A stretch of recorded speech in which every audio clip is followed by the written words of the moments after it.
Jabroni, Jabronixyz, oh, it doesn't matter, you spell jabroni.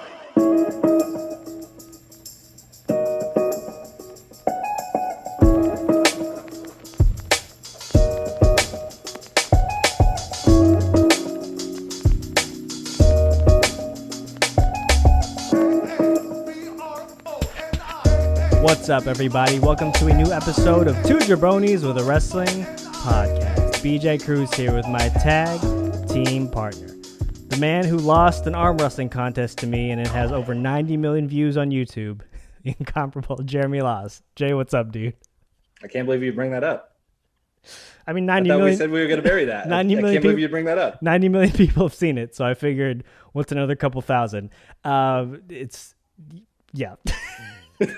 I wasn't expecting that response from you. I thought you were going to be more combative, and you just accepted it, which was fantastic. We are, of course, brought to you by the Blue Wire Network and our friends over at betonline.ag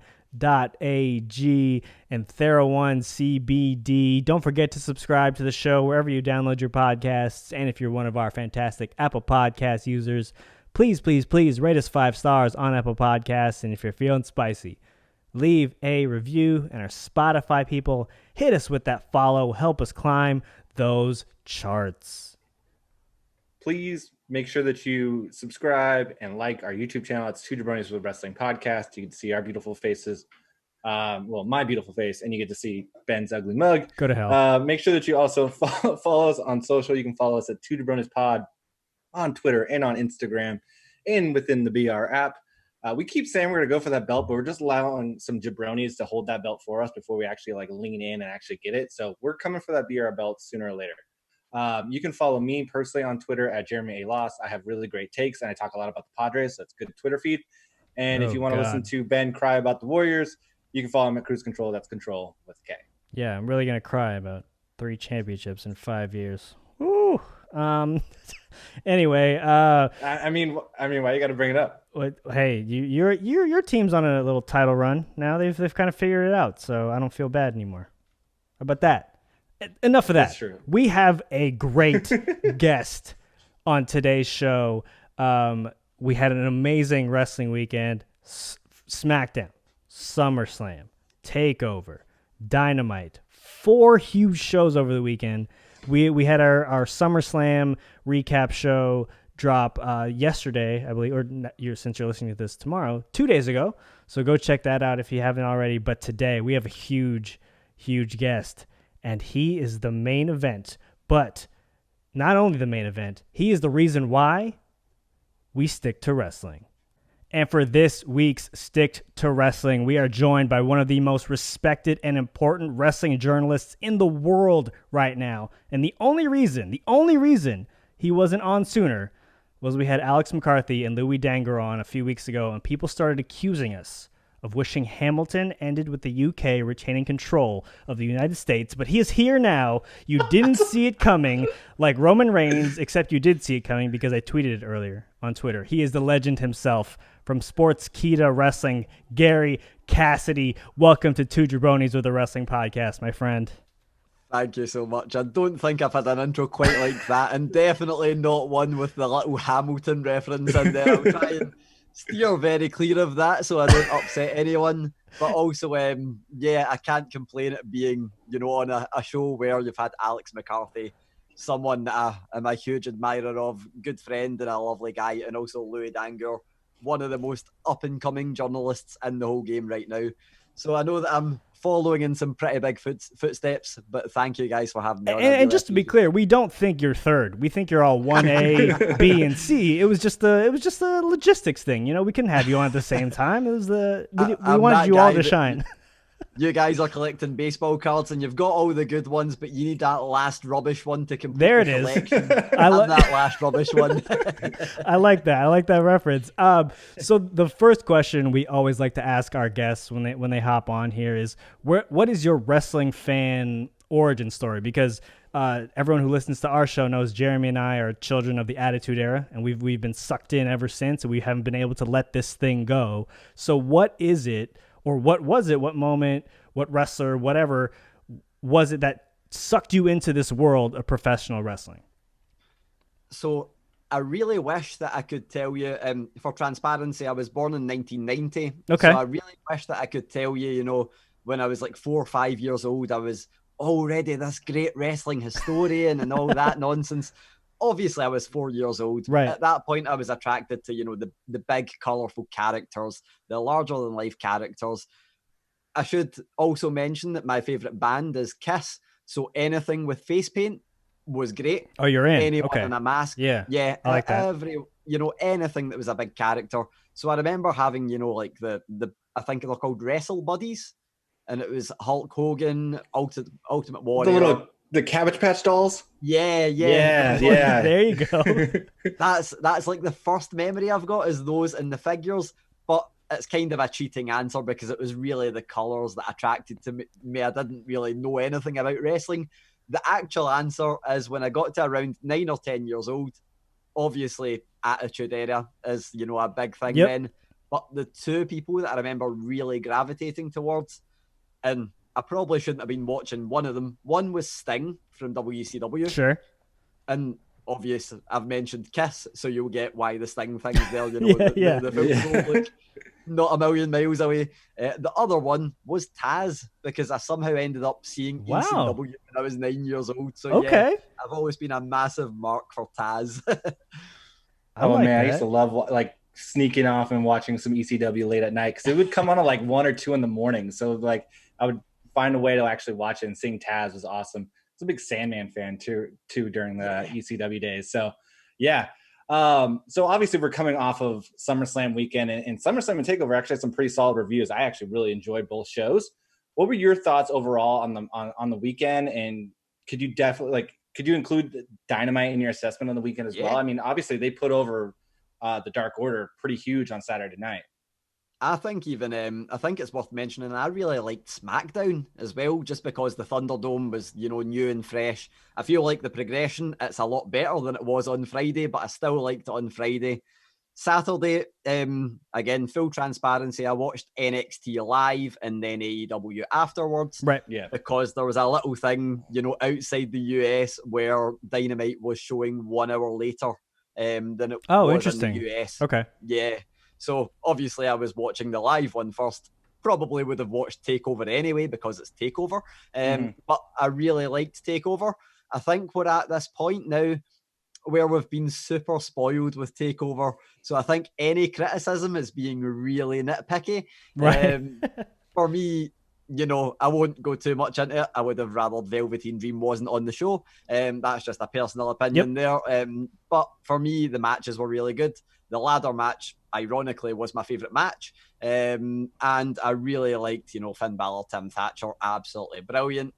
The main event, I liked it. I kept saying before it, I was doing a little couple of preview shows, and I kept saying Keith Lee will lose, but it will be the last time we see him in NXT. He'll go to Raw or SmackDown. I maybe wasn't so convinced it would be so soon. Kind of glad it was, but I guess we'll get into that. And to hit on the main event, that match felt a little off to me. It felt like they weren't hitting on all cylinders. It just felt like they were maybe 1 or 2 steps behind each other, and it just didn't have the synchronization that I would expect from like a Keith Lee match and a Karrion Kross match, because they're both really, really great, but it just felt a little off to me. Did you get that sense watching it? A little bit. For me, I was kind of caught up in a lot of people have said that they thought it was going to go for 5 minutes or less, and I was like, no, it definitely can't. So I was like kind of paying more attention to that. But it did feel a little bit not the smoothest, but I think maybe looking back, I still don't know what spot Karrion Kross got injured in. So I don't know if that had anything to do with it. I've still not went back to watching. I'm not sure I will. I'm hoping someone puts up a video and I can cheat a little bit and see where that spot came from. But I did think it was a little bit, you know, maybe just in comparison to previous TakeOver main events that are for the title as well. But I did like the event overall. I then watched the AEW the next day because it was a little bit late here. For me, I saw a lot of mixed reactions on Private Party FTR, but for me, that was the match of the night. I really liked it. Yeah. And I'm going to be controversial here. I really hated Cody Rhodes v. Brody Lee. Oh, here we go. But, I like it. Yeah. But, well, I hated it bell to bell. I think they kind of done an okay job of trying to give it a story of, Cody has maybe overexerted himself and maybe he's spreading himself too thin. That was okay, but still it just wasn't quite right for me because of how Brody Lee's been booked so far. Yeah. I think it's getting better, but because of the way he's been booked so far, it was not great. However, everything that happened after the bell was fantastic. Perfect. Everything it was that great. Yeah, absolutely no complaints on everything that happened after the bell. And that's the kind of thing that for me would probably be the turning point for me to watch AEW over NXT, as something like that happening at the end of an episode. That is a proper hook, and that's something that I know more people are watching AEW right now anyway, but that's something I think would maybe shift the pendulum. So I really liked that. I thought both those shows were solid. But for me, SummerSlam is one of the best shows I've seen this year. Right? I thought the same thing. It was I was so like, good. this is blowing me away. Yeah. No. Every match. And it was even there was a time, and I can't remember how far it was into the pay-per-view, but where we got the Sasha Asuka match, we got the Drew Orton match, and the Dominic Mysterio Seth Rollins match.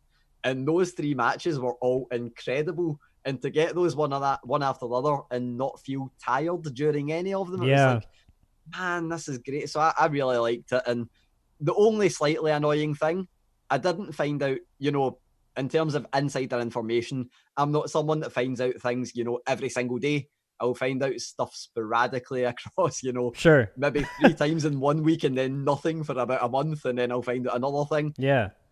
I did find out about the Roman Reigns thing. Oh, wow. I found that out.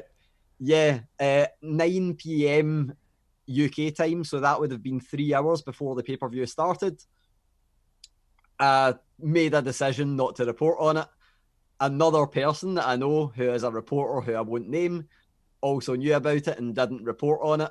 The general consensus was no one wants to know that spoiler. Right. If you put that spoiler out, you're going to get more people disliking you than you are liking you. Absolutely. So for me, obviously the end, because I knew it was coming, it was a little bit, not as hard-hitting as it should be, but I thought the end was perfect. I really liked it, and I just thought it was an absolutely brilliant weekend of wrestling, and maybe tonight suffered from that ever so slightly. Yeah. It was a high bar that they set over the weekend, and hold that thought on Roman, because I do want to ask you about that. I do want to ask you about this because Raw just ended, so we're recording minutes after Raw just ended. Gary's being so nice with this time. It's like 4 a.m. over there in the UK, and he's the champ and he's awake. But Retribution went off the air on Raw. They left the show standing tall.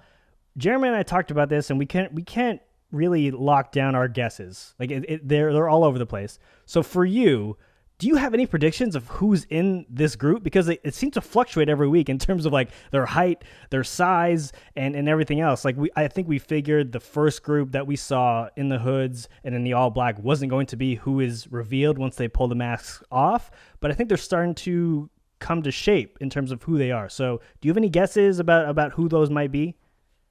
People will hate this answer, but I am not sure WWE even know who are under those hoods.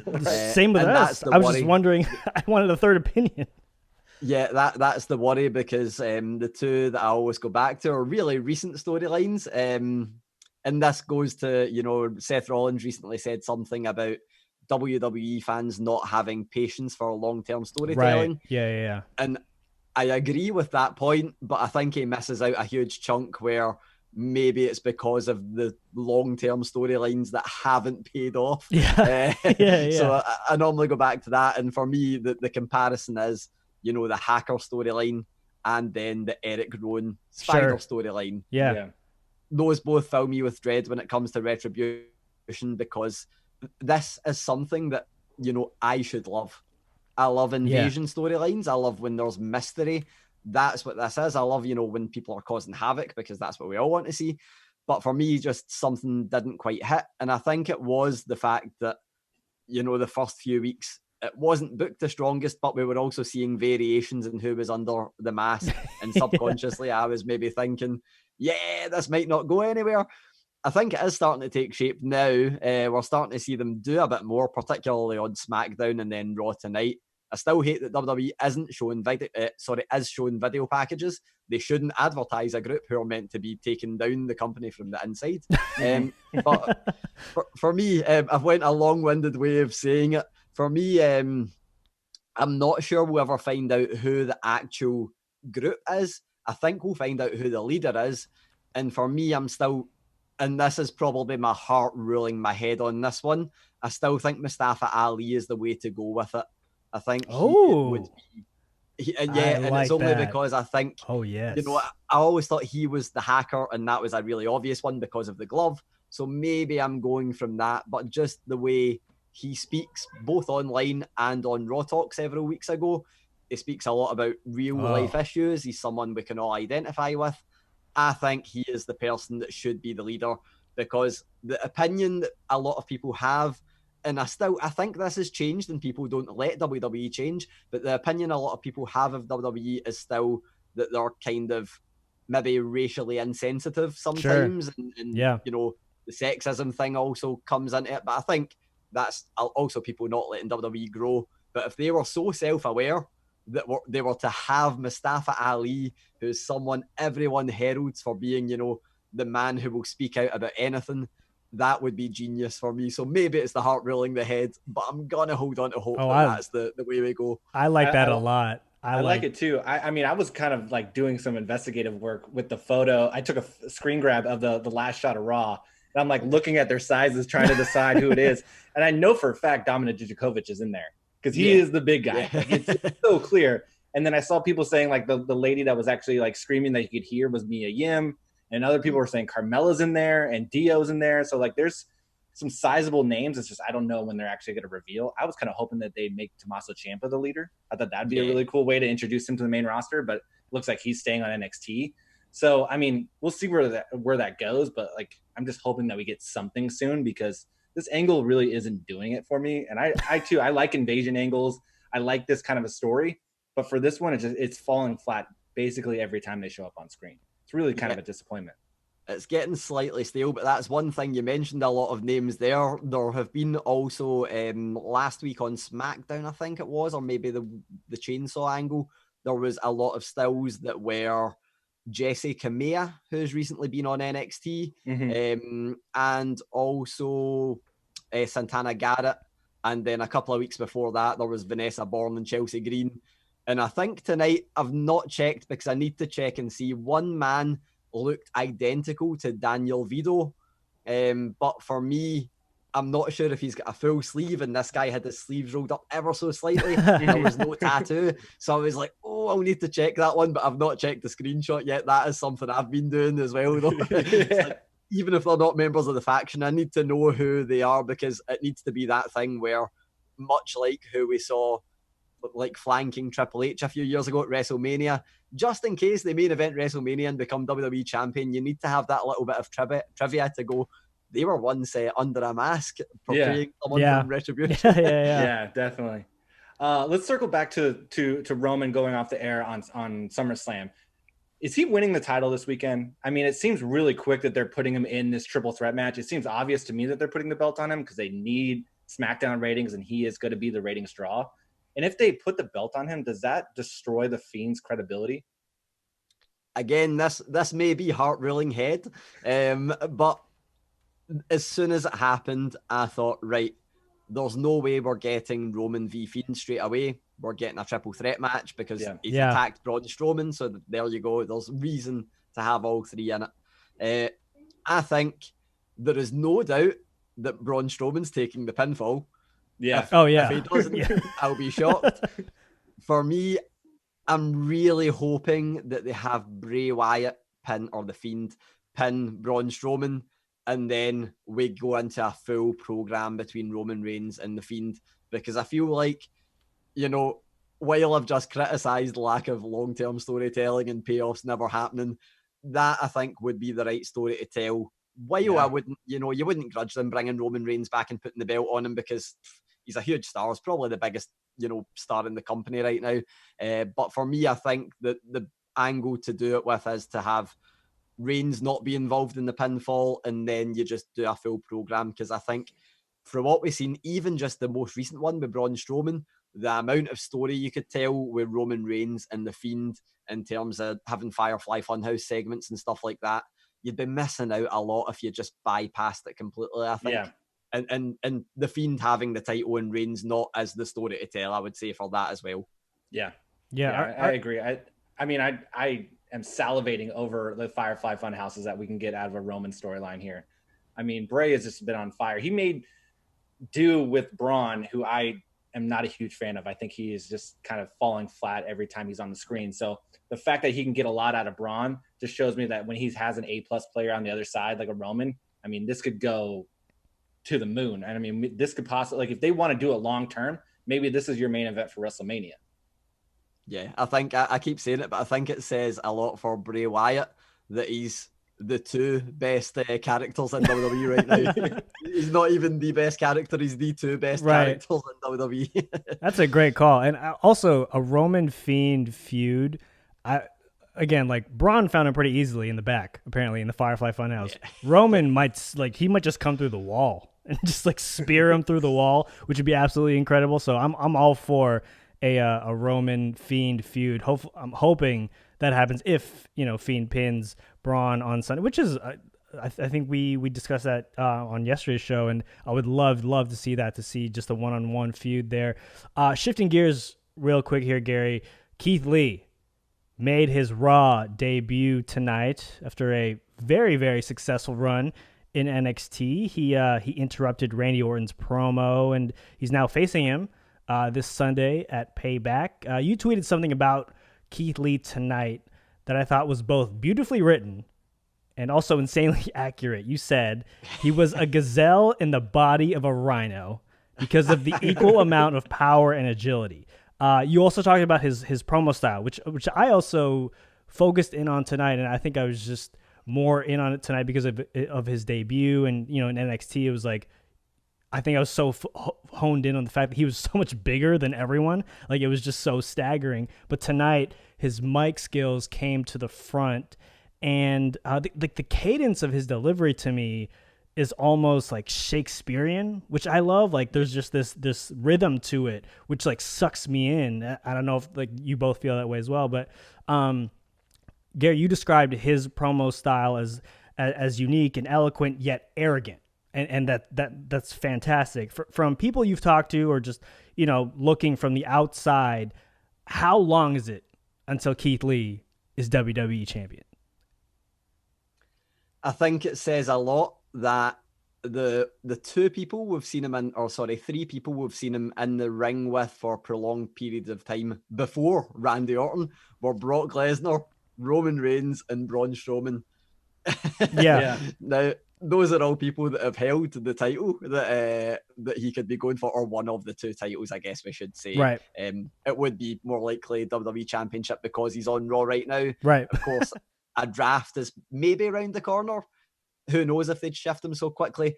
For me, I know that he's someone, and I think this is obvious for him on screen as well. I'm not giving away any huge secrets by saying he's someone that WWE really like. Yep. He's had so much TV time. The only person to ever hold the NXT Championship and NXT North American Championship at the same time. The one thing that kept coming up over the weekend, social media, everyone's saying, oh, well, they didn't give him a long reign. And I'm like, I think that was by design. Yeah. Because I always thought that when he won the title, it was for two reasons, or the titles, it was for two reasons. The first one was obviously to pop a rating. Like, sure. Of course, that's the way you do a title change on TV. The second one, I was always determined that the reason he won those titles was purely because when he went to the main roster, very shortly, that they could say former NXT champion, or the only man to have held both NXT singles championships. Right. So I always thought that he was main roster bound this year. And obviously it's getting to quite late in the year, but I always thought it was coming. For me, I'm not sure how, from what we've seen tonight, I'm not sure if they're going to completely go with him translating to again, main roster. I always put it in inverted quotes just for, transparency. Yeah. But for me, I think I was really hopeful from everything I've watched and everything that I've heard, every conversation that's been had. I've always thought, he's going to go to the main roster, and it's always sink or swim, but I always thought he was going to be definitely swimming and thrust into the limelight straight away, going to be put into a big feud. On paper, that's what's happened. So that's like, if I note down that, I'm like, well, that has happened. He got the Randy Orton match. He's going to face Randy Orton at Payback. He got the big build, the SummerSlam vignette. There's a few little things that are worrying though that aren't on paper there. The intro change in the gear. Those would be the two major ones. I'm sick over the change in the intro music. Just absolutely sick about it. Can't believe it. It took me a little while to realize because, obviously he's got the hook that comes in at first, the sound effect that WWE love and do really well that obviously gets the live pop. So that at first I was like, and then I kind of realized that something wasn't quite the same as what I'd heard 2 days ago. And it was like, And then I realized it sounded like a very generic create a wrestler. The one thing I'll say is that I know a lot of people criticize WWE for this, but they do listen and they do read what is said on Twitter, especially. I wouldn't be surprised if it changes. I'm not sure if they'll, they are pretty stubborn, so I'm not sure if they would change it back to the NXT theme, but we've saw it with Apollo, especially recently, where they've tweaked the theme several times. Annoyingly, they've done it with Shelton Benjamin. That was the worst one. I don't know why they changed his old theme in the first place, but I wouldn't be surprised if they changed that. The annoying thing for me was the gear, because I think someone like a Keith Lee, you shouldn't be afraid to show their physique, because like we mentioned, the promo is so poetic in the way he speaks that it's an incredible juxtaposition to have someone that speaks like that but looks the way they do. Right. And also even in terms, I was going to say the way he wrestles, but that's a juxtaposition in itself, because not only is he a big bruiser, but he is like a high flyer and a luchador as well. So for me, I think it's really annoying that, they put a top on him for a start, because I think showing off the physique does wonders for him. Oddly, they went the opposite direction with Otis recently, and they're showing more of his midriff, but I think that might be more of a rib on the fact that, he eats a lot of food on screen, rather than them showing the fact that you can look different, be a wrestler. You can look slightly overweight and still have all the stamina in the world. You know, you don't need to look like this toned Adonis to be in shape. Keith Lee he's thick, but you can actually see his abs. Like, you can see that he's got muscles there. So I was blown away by the fact that they put that skin tight top on him that didn't look appealing at all. And then they had the really baggy shorts that almost looked like a kilt. So weird. Like, it was so weird. It was really, really awkward. The main thing about the shorts is, for almost the full match, I was watching going, there's a good chance we might have a wardrobe malfunction here, because they're very short and very wide at the bottom. So, thankfully, that didn't happen. They were not appealing at all. Speaking of Otis, and we talked about this on our show last night, it seems like the WWE has completely forgotten that he even has the Money in the Bank briefcase. Like, I actually threw out the possibility, like, can he just give it to Mandy? Because I feel like it makes more sense for him to gift it to Mandy and have her cash it in versus him cash it in, because he's not involved in any of these storylines. It would feel really forced, and it wouldn't work like anyone else would cash in the Money in the Bank. So do you think they just kind of like forget about it? Like, where do you think they're going with this Otis storyline? Because it's really, really out there in terms of what he's going to do with this Money in the Bank. So up until tonight, I had a different opinion on this, but I'll tell you what I think's going to happen now. And this has just came to my head literally as you've said that, is maybe we get Roman Reigns and Bray Wyatt fighting out of the arena, and Braun Strowman get cashed in on at the weekend. Oh my God. Because the best swerve ever would be to take the title out of that rivalry and put it on Otis. Up until tonight, I was really worried. I'm now going to stick with that as my prediction, but up until tonight, I was really worried, because I thought, if you have to cash in on The Fiend, even if he's against another opponent, you know, that opponent could be The Fiend versus Bo Dallas, which it's very unlikely that would happen, but it could be that, and I'd still be like, well, it would be difficult for Otis to cash in and pin Bo Dallas in that situation because The Fiend is still there. So I was like, I think he might actually be the first person to ever cash in on the tag team championships or on the Intercontinental Championship.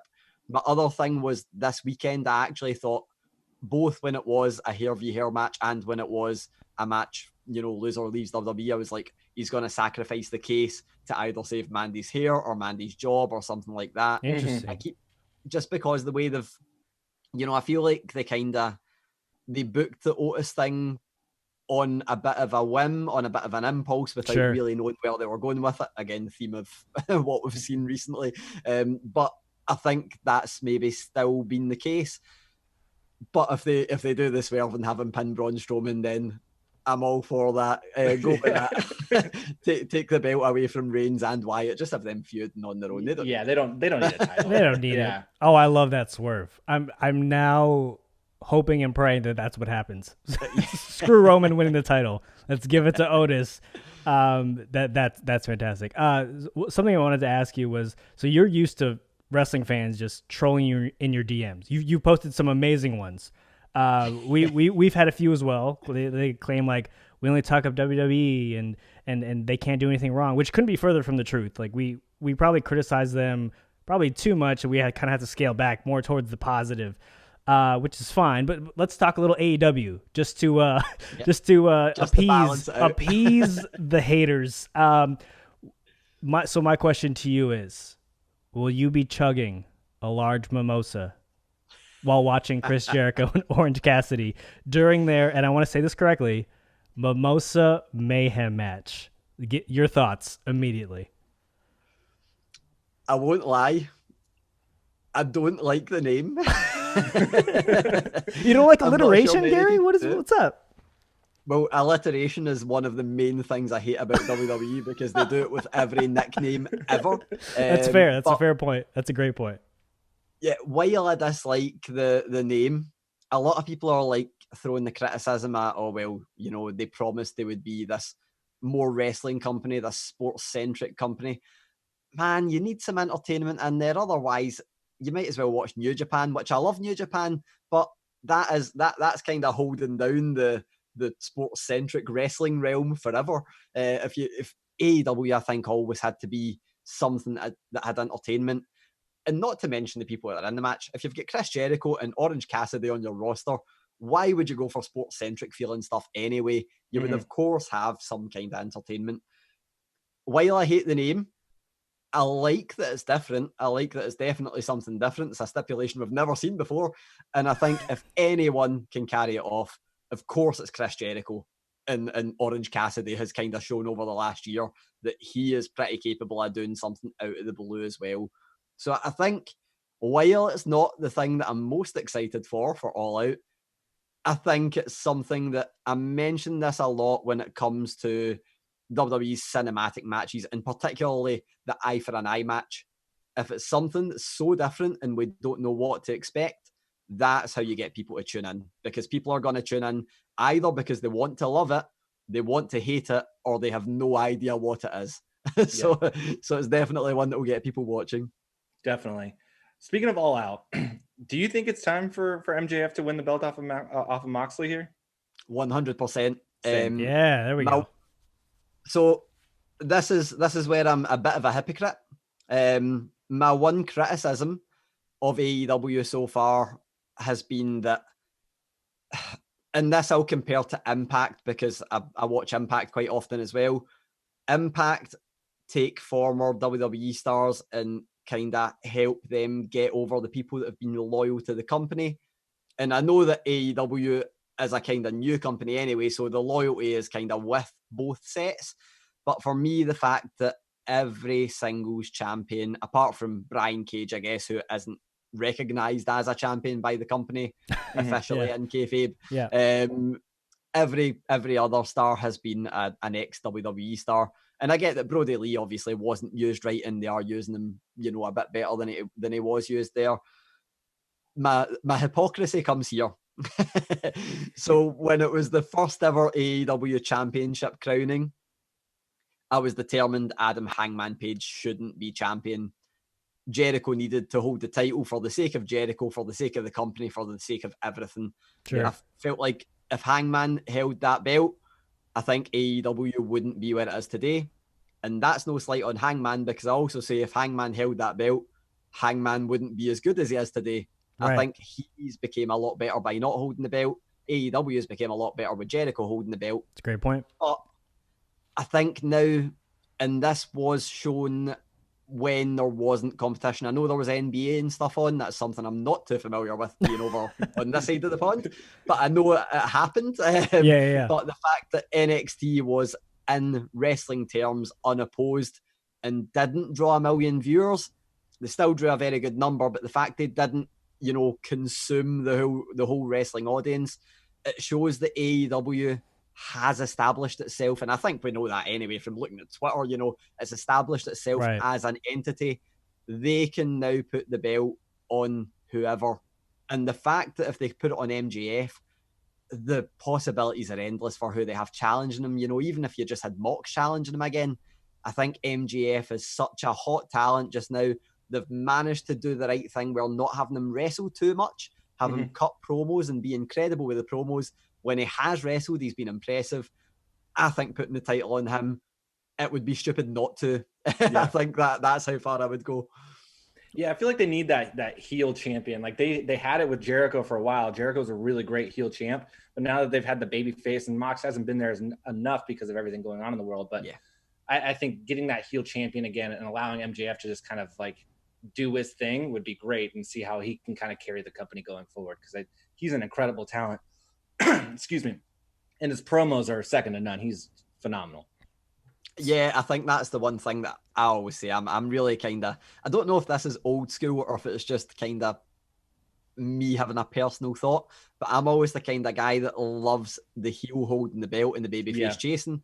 Because I think it's like a film when you've got the storylines, the beginning, middle, and the end is usually the babyface winning the title.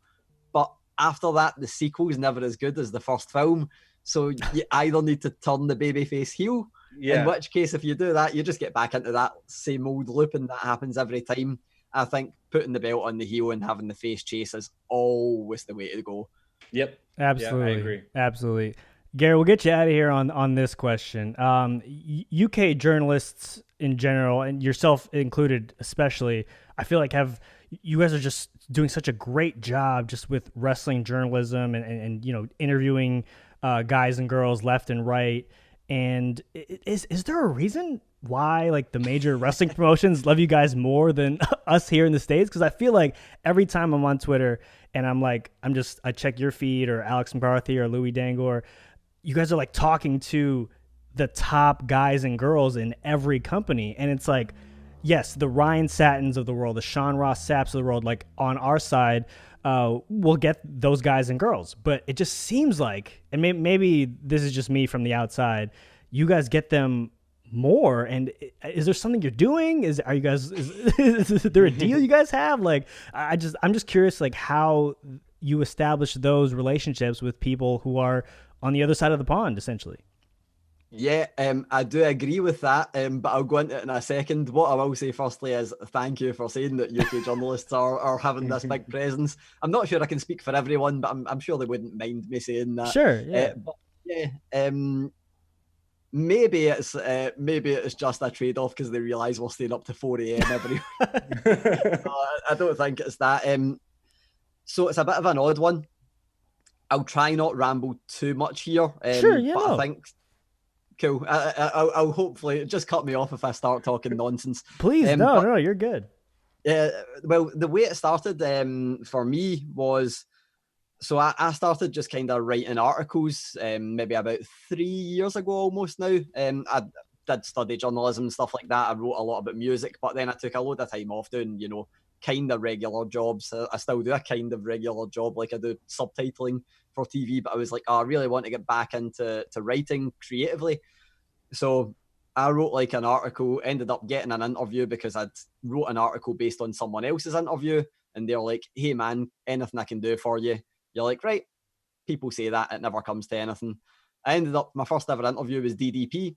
And after that, I was like, right, if it doesn't go any further, I've interviewed DDP. That's cool. Never going to complain at that. But it sparked a kind of thing in me where, like, for a time, interviews was all I wanted to do. I didn't even care about the other aspects of journalism. It was just, if I get to chat to wrestlers, cool. Right. So I started firing out emails everywhere, absolutely everywhere. Sent them to all the major promotions. And sent them to a load of wrestlers because I'm like, well, the worst that happens is I either get a no or I get a no reply. But if I don't send the message, I'm going to get the equivalent to one of them anyway. So I think I emailed WWE, the American team, and I didn't get a reply. And then I do that thing where I'm like, persistence, as long as you're not emailing every day, it's fine. So I emailed again 3 months later. And I was just very lucky where Dan Humphries, who is the head of the US WWE relations, was like, well, I'll forward you over to our UK team. So this is where it kind of links up. Got it. The UK team, I don't know how long the UK team has been a thing, but I done my first ever WWE interview with NXT UK, and that was in April. And then I didn't do a great deal with WWE until it got to close to the end of the year. And the significance of that is that's when WWE's deal got renegotiated between two broadcasters here. First time in 30 years, Sky switched to BT Sport, and BT Sport were putting everything into this big launch. So it's partly that, but the thing is, the UK media, it falls under the same bracket as international media, but there's not a great deal of international outlets. So whenever we do even the biggest of conference calls, you'll normally find maybe one French outlet, one Italian outlet, one Indian outlet, and Sportskeeda, who I write for, or they were predominantly an Indian outlet. Now they are kind of a bit of everything, because everyone's based everywhere in the current world we live in, where you can just work from anywhere. But I think it's mainly that, where the UK bit is such a big part of the international grouping, where it does make it easier for us to get, the lion's share of what comes internationally. And I think in kind of contrast to that, in the US, the US is probably bigger in terms of how many people are there, how many journalists are there, than all of those international markets combined. And the US, of course, also has the problem where the US media that most companies deal with won't just be sports outlets. It won't just be entertainment outlets. It'll be every local newspaper and every local radio station ever. And there's a lot of them. I know you guys will know that. So I think it is a saturation thing. I think there's not a great deal of us, and there's a great deal about, of you guys. And then it's kind of amplified when you go on Twitter, because on Twitter, everyone's on an equal footing because there's no geographical boundary there. So I think it's just that maybe you see more of the UK guys alongside the US guys. So that's probably a bit of a non-answer there. No, but that was the great. way that I've always thought it kind of works out, where I'm like, yeah, it might be that. But I think it's also a huge coincidence that it's just, I've turned up at a time when Alex McCarthy's been doing this for a long time, but he's suddenly just boomed this year on Twitter and, getting the recognition he deserves. So, like, Absolutely. 100%. I think even not actually getting the recognition he deserves, but going a little bit some way into getting to maybe the point where he gets that recognition. And Louis Dangoor is like a 19-year-old guy who obviously hasn't been writing wrestling for long, but he's just came along at that exact same time as well. And it's a kind of, I always say this, and I think this is the best thing to kind of to compare. And it's not too bad now, but when I first started in wrestling journalism, and I think a lot of people have seen this on Twitter, but there was a lot of, and it was predominantly American journalists, but that was because the journalism field was predominantly made up of American journalists, but they were always bickering back and forward and always fighting about something.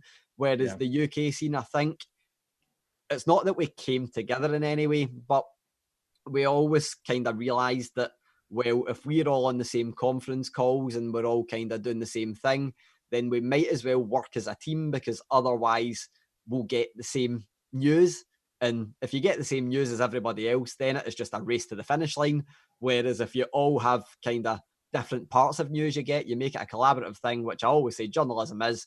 Not everyone, everyone can't know everything, and someone definitely can't know everything. So I think it's more a collaborative thing, and we were small enough as a team. I don't want to say a team because we don't work for the same outlets, but we're a kind of small enough group that we could do that, and we could kind of hype each other up. And I'll always share like Alex McCarthy's stuff, and he's quite good at sharing my stuff. So I think it is that, but that's becoming more of a general thing. And I think overall wrestling media, apart from one or two outlets, is becoming a friendlier place, and a place where everyone does know that they can work together and provide good content, which is I think why everyone, you're having people on your podcast as well. So that's definitely what something like that definitely contributes to. So apologies for the 3-hour-long answer. Oh, no, that just kind of put everything into perspective, because like sometimes I'll watch on Twitter and I'm like, man, that's an amazing get, and like, we would love to talk to these people, but you're right. Yeah. It's just like, there are just more outlets out here. And I didn't even think about it till you mentioned it, like the local outlets who are probably like, who don't really care about it, but are asking anyway, because they may be in their town, or like their pay-per-views in their city. So that kind of saturates the market in terms of asks, and they got to prioritize like the people who are going to be on TV. And that makes so much sense. You shined a light that I wasn't seeing earlier. I was just getting I was getting real down on myself for no responded emails. No, there's one thing on that. I'll say that, for a start, like I wasn't there for as long, but I was definitely in that point where I was like, why are all these guys getting access when, essentially I was doing the same kind of thing as them, if not, working harder than some of them, but obviously not working as hard as everyone. Because I think that's a cliche when you say, oh, hard work doesn't get you anywhere and stuff like that. There's always people that are working as hard as you, if not harder, that are getting the chances as well. But at the same time, there's always people not working as hard as you, getting the chances. But I was there. But the perfect example I can give you is a guy in America who is someone that, again, I would recommend you get on the show. Really great guy. I've done a few things with him. It's a guy called Rick Ucchino. Oh, yeah. We're Twitter buddies. Yeah. So he writes for Sportskeeda. But he used to do, I think he's also an anchor for some kind of Cincinnati show. But he used to work for one of ESPN's affiliates in Cincinnati. And he was getting some interviews through them, but not so much. And then the show got cut. And Sportskeeda in America has notoriously never gotten interviews. India did because there's not many Indian outlets, and the UK did because there's not many UK outlets. And obviously the kind of boom period happened with BT Sport. America, Sportskeeda was like the very bottom of the list. They're never going to get anyone because also, because we're getting interviews elsewhere, they're like, well, why should we get the American guys? He recently made inroads with WWE and got, I think, his first or his second interview with it. I think it was his first one just through Sportskeeda in the US. So that, I think, is a kind of lesson of just keep sending emails. The worst that can happen is you don't get a reply, or the very worst that can happen is you send like 365 emails in a year, and the reply you get is stop messaging us, we're blocking you, and getting a restraining order put in. But as long as you're sensible about it, and maybe one every 2-3 months, always send the emails. If you get a restraining order, you're on the map. They know who you are. Absolutely. So any chance if the world cures itself of what's going on right now, will you be at WrestleMania 37 if possible? That was the plan. Okay. I'm obviously the favorite quote of wrestling journalists is always plans change. They most definitely have. But for me, annoyingly, and again, another slight tangent, but it was going to be next year for me. I was definitely going to go because, I've kind of started to make a wee bit of footing in the wrestling journalism world. But also the fact that personally it's in a place called Inglewood, and one of my favourite bands is from Inglewood, and they played their first ever show at Randy's Donut Shop, and I wanted to go to Randy's Donut Shop.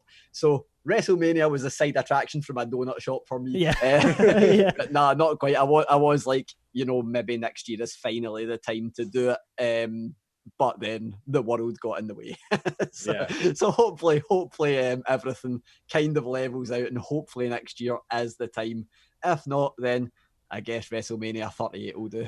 We're hoping and praying on our end that 37 happens and that the world is okay, because that's a quick little couple hour drive for us. Yeah, it's like a 5 hour drive for us. We had to put in some requests with our significant others to be like, we're going to this thing. We're gonna take a road trip. Well, I told my wife last year when they announced it, I was like, so yeah, I'm gonna be there for the entire week. So I'll be in LA. Yeah, I'll be in LA. I like how that's also a quick little 5 hour drive. That's whenever anything happens in the UK, it's never more than a 1 hour flight away. Right. So that's for me to go from Glasgow to London. London's the very bottom, and that's where, you know, almost everything happens. Yeah. It's 1.5 hours on a flight. So that's maybe why us guys get off a lot easier than you guys. A quick 5 hour drive. You know, California's big, so we're just if it was anywhere within that radius, we were going. Gary, it's late where you are. We want to get you to bed. Thank you so much for hopping on. We're throwing it to you. Tell the people where to find you on social. Any work you got coming up, podcasts. Give us the red carpet is out for you, my friend. What do you got going on next? No, thank you guys so much for having me on. You know, it's only 5 a.m. here. We're okay. I've stayed up later than that. SummerSlam was so good last night that I was awake for longer because I was so excited about it. So don't worry about keeping me awake. Yeah. But no, anytime that you guys want me back on, feel free to give me a shout. More than happy to come on and chat wrestling anytime. But if anyone does want to find my work, then the easiest way to do it is literally Twitter. Everything's Twitter nowadays. Twitter is just Wrestling Gary. Annoyingly, someone with 20 followers has the Gary Cassidy handle, and come on. I've messaged them several times trying to get it, and it ain't happening. So I decided that Wrestling Gary was the next best thing because, you know, everyone can spell the word wrestling, and Gary isn't too difficult to spell. Gary. So on there, I literally am always putting myself over because if you don't, no one else will. Absolutely. So I'm always retweeting my own interviews, even if they're from 2 years ago. So if you follow me on there, you will see my interviews. That is one thing you'll definitely see. There it is, man. You got to that's like wrestling 101. You got to put yourself over because no one else will do it. But we're going to put you over. So everyone follow it's at Wrestling Gary. Wrestling right? Gary. Yeah, that's there the one. Is. You're doing wrestling Twitter wrong if you're not following our guy Gary Cassidy. Gary, thank you so much for hopping on with us. We really appreciate it. That was a lot of fun, and we'll definitely ask to have you back on. And whenever you're down for a little all-nighter, we'll have you back on again, and we'll try to make it more friendly your time. We could push it back a few hours, so it's we could do it. So you're seeing the sun a little bit. Yeah, and thank you guys for putting me over and selling for me better than Shawn Michaels sold for Randy Orton a couple of weeks ago. That's much appreciated. McIntyre sold the shit out of that punt tonight. Yeah. Well, he also got punted like 9 times tonight. But no, Shawn Michaels just decided, I'm not selling this. And you kind of have to sell when it's 3 punts. Yeah, incredible. Gary, thank you so much, man. We'll talk to you soon. Thank you, guys, and have a great night. Thanks, you too. Cheers, guys. Bye. An amazing chat right there with our guy, Gary Cassidy from Sportskeeda. Man, just dropping the knowledge. An amazing, amazing chat, man. We'll definitely have him on. I'm glad he wasn't super jealous about having Alex McCarthy and Louis Dango on before him. And again, we were just trying to space it out because people started to come with the hate. But he was surprisingly awake for it being 5 a.m. there. Oh, I would have been like half asleep. He did not take a sip of coffee until like the very end of the interview, and I was like, "I'm sorry, we've kept you up much too long." It's 9 o'clock here, and I want to have coffee now because I'm tired. Right? I need a cup of coffee just to stay awake. So Gary Cassidy, an absolute legend, now a friend, an official friend of the show. And he was absolutely incredible. By the way, should we come up with a name for our friends of the pod? Should they be called, are we calling our friends Jabronis? But Jabronis sometimes it's kind of a negative connotation, right? Just in the way that The Rock delivered it anyway, because The Rock is our Lord and Savior. Usage, Jabronis is a welcoming term. Sure, because you and I are Jabronis. We are the two Jabronis. Correct. But what you're saying is 2 Jabronis of the Wrestling Podcast is not self-deprecating. It is, in fact, a term of empowerment. Correct. We're putting ourselves over. Sure. I'm down with that. Are we calling people that come on the show fellow Jabronis, or are we calling them Jabrones?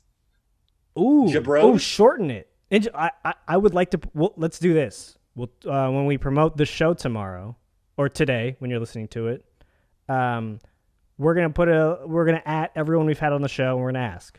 We'll do a little poll. How about that? We'll let the people and our illustrious guests decide what they're called, because we don't want to decide everything. We put out, we want to let the people decide, just like The Rock did, and sort of Christian. All right. Anyway, we are we've got to get out of here. We've talked a lot of wrestling in the past 2 days, and I'm sure our wives are beyond thrilled about that. Mine is looking at me right now, just staring daggers. So sorry, but here we go. We'll get out of here on this. Thank you so much for joining the show. Thank you so much for listening in on our SummerSlam recap show, and we will be back later this week. We're going to be recording on Thursday for a Friday morning release, so we'll end your week the right way, the Two Jabronis way.